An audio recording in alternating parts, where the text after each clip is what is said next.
Hello and welcome back to another episode of Taking Control of Cancer, the podcast brought to you by the North East London Cancer Alliance. I'm Steve Bland, and this is another one of our news episodes where myself and Femi Odewale, the managing director of the Alliance, we go through some of the stories and how cancer is making the news. And we're recording this in September 2025, so we're talking about the last month or so. We recorded one of these in August, didn't we, Femi? I think when we had Paul along. And there's a lot to talk about, and we're going to start off with a bit of sports people with prostate cancer news.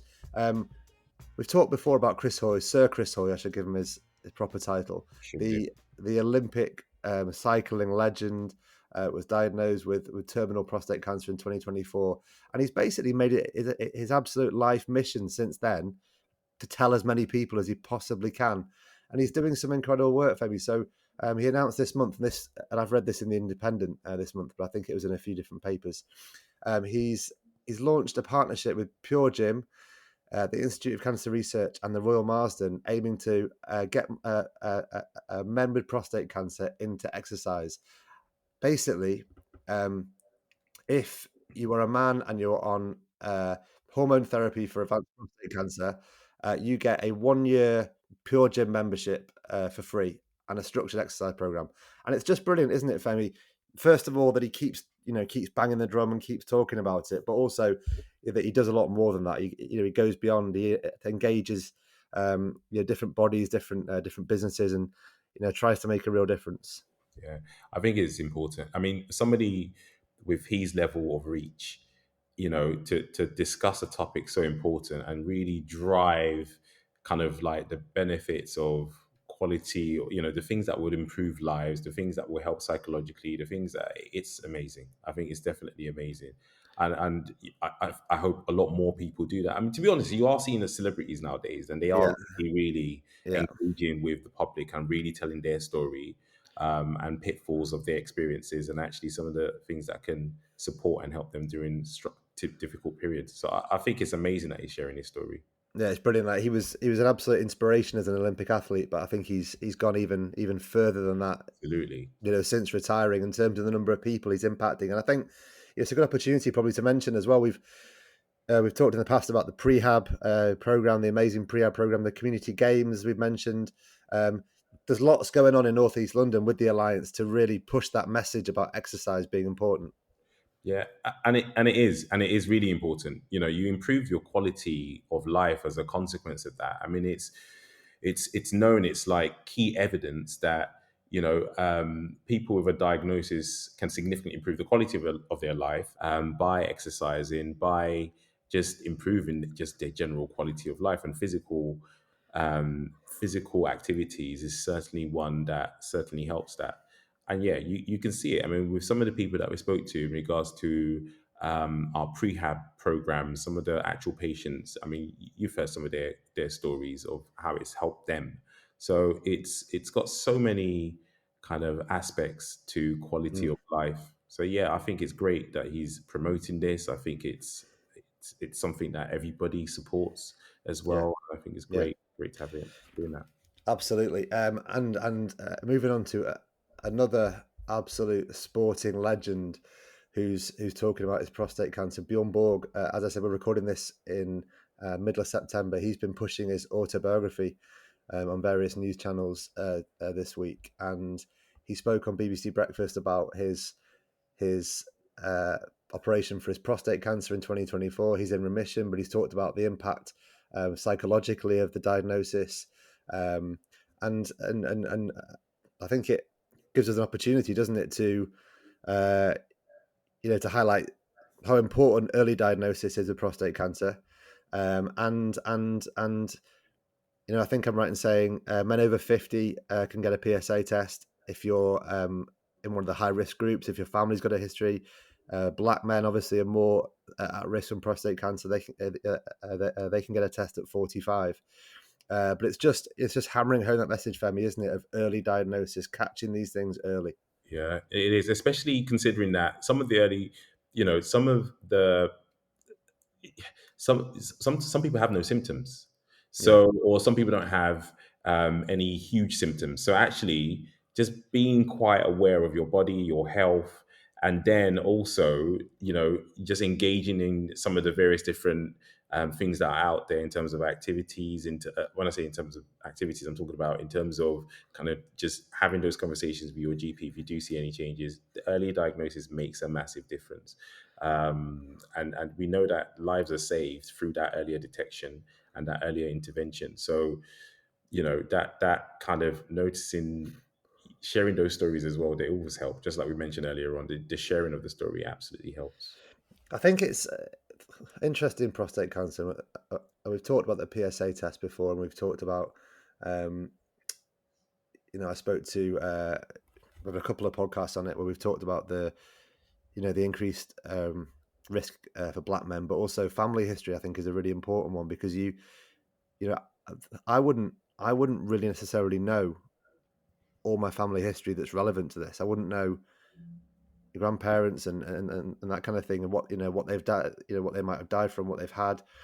I think it's really, really, really important to understand your family history, understand what's happened with your family in the past that might have a relevance, because it isn't just, my granddad had prostate cancer. There's other cancers that are related to other cancers that might, indicate a higher risk.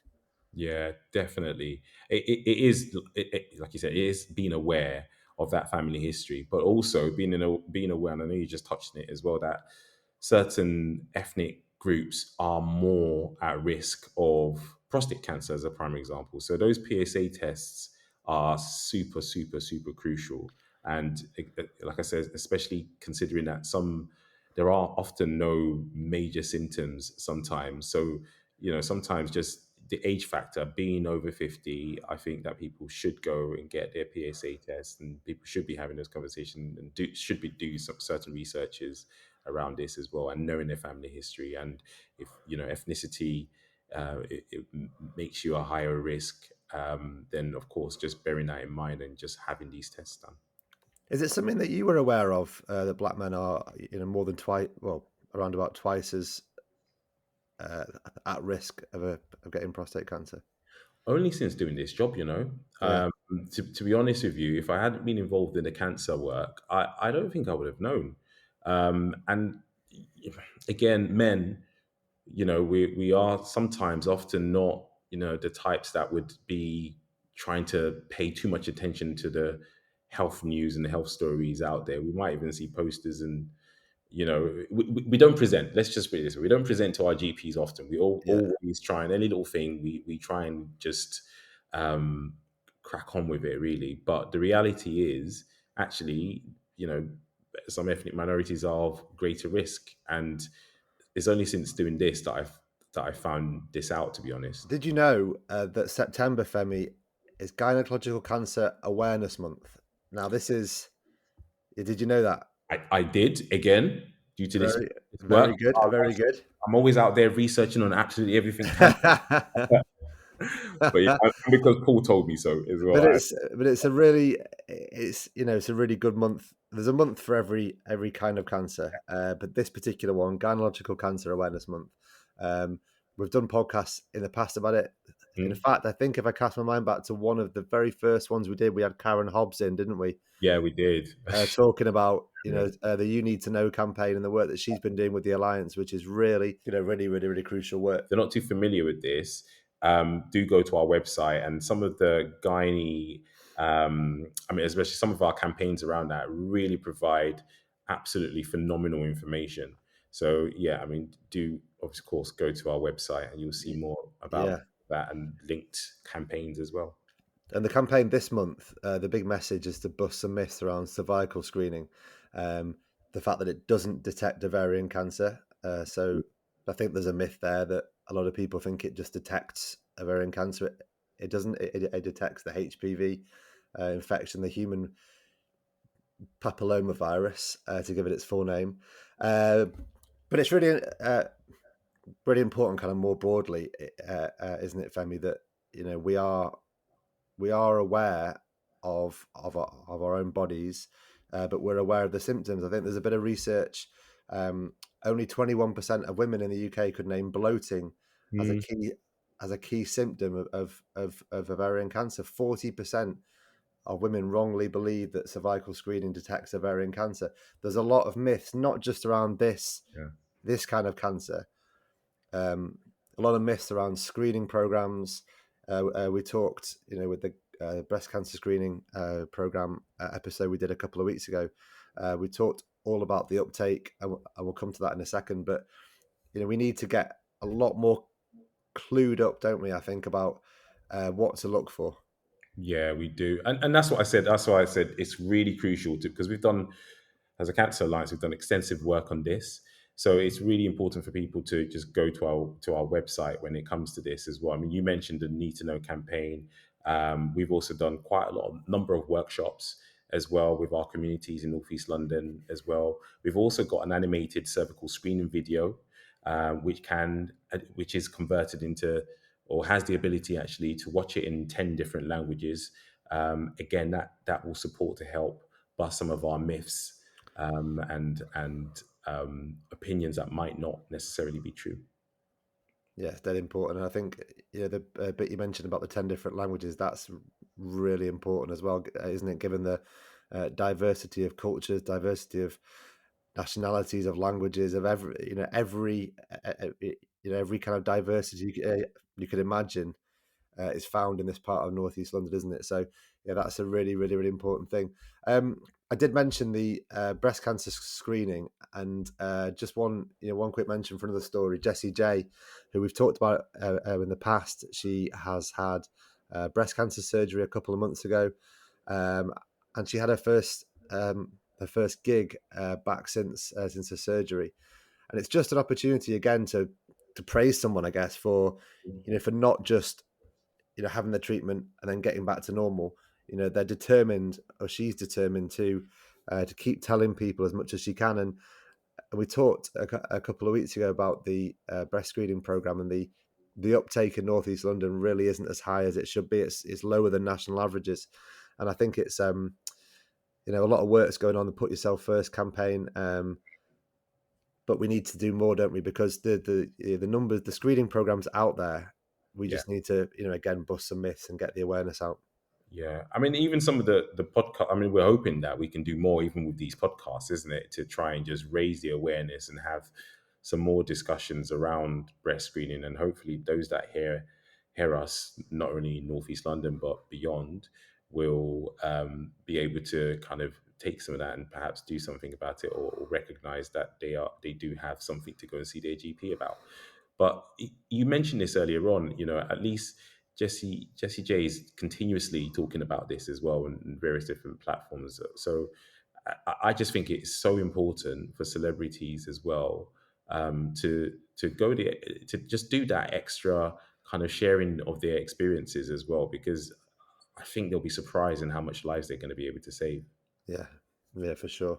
Um, we're going to end by talking about Denmark, Femi. And I don't know how much you know about Denmark, but there's a piece on the BBC website this week, and it's an interview between Hugh Pym, who's a BBC health editor, and Jesper Fisker, who is the chief executive of the Danish Cancer Society. And it's all about looking back 25 years to the moment that Denmark transformed, or began to transform, its approach to treating cancer. And I think it's really interesting to read this piece on the BBC site. I'll put a link to it in the podcast description, because it's quite interesting. We talk a lot about our survival rates for various cancers in the UK, and they're not where we want them to be. We talk a lot about the 62 days target for starting treatment, a 28-day target for getting a diagnosis. In Denmark, after a referral, a cancer diagnosis has to be given within 2 weeks, and then if treatment is required, it must be started within 2 weeks of that diagnosis. And if the targets aren't met, a patient can transfer to another hospital, or failing that, another country, while still being funded by the Danish health system. And it's interesting, isn't it, to think about that moment they must have had 25 years ago, where they said, right, we're not getting this right. Let's almost draw a line and just start to kind of map it out. And I wonder if we don't want to get too deep and too political, but I wonder if at some point we're going to have that moment where we say in this country, right, we're just going to have to start from not start from scratch, but have a rethink about how we do everything. Mm. You see, again, I don't want to get all political with this one, but I do have to kind of take my hat off to Denmark's bold plan. I think it's commendable. I think it's phenomenal that they are now in a position to do that. I think their health systems is a tad bit different, or is it a tad bit? It's different, Yeah, and of course we mentioned this earlier on. They've invested a lot in. I mean, I'm not saying that the UK hasn't. We have, and I think, but they have really invested a lot more or they've invested a lot in their cancer, in their delivery of cancer services, including their diagnostics and everything else associated. So, and it's bold, it's brave, and we all know that actually, the moment a patient is has a so we have a suspicion of cancer and the patient is referred to the provider, timing is crucial. So timing is absolutely crucial in a number of cases. So, for them to take this bold move and just say, actually, you know what, we want this done by 2 weeks. It's they're increasing the time and the time improving the time taken to diagnose and treat patients overall by mm. doing so. So I think it's great that other countries are doing this, and I think there is a lot for us to learn across Europe and the rest of the world as well in terms of what's next. But I think we're doing great stuff in the UK. I mean, the bold move to the 28-day diagnosis or reassurance is crucial. The 62-day standard is still there, although we need to start to really drive achieving that. And it's great to see the 10-year plan, which talks about the investments that are going to be made, the further investments that we've seen in CDCs and all of these are community diagnostic centers. Sorry, I'm abbreviating. Yeah, So some of the investments in our ability to see and diagnose cancers early is crucial, and at least we can see that the UK is also starting to do that. Obviously, some other countries are a little further ahead than we are, but at least, not at least, but that's the type of benchmarks that we want yeah, to achieve and get to. yeah, for sure. It's so interesting, this piece, and like I say, I'll put it in the show notes. But along with introducing new equipment, um, they bought a lot more scanners, so they have something like 30 CT scanners per million people, with something like just under 9 scanners per million people. They rethought the atmosphere around hospitals, made it possible for patients to be treated with chemotherapy at home.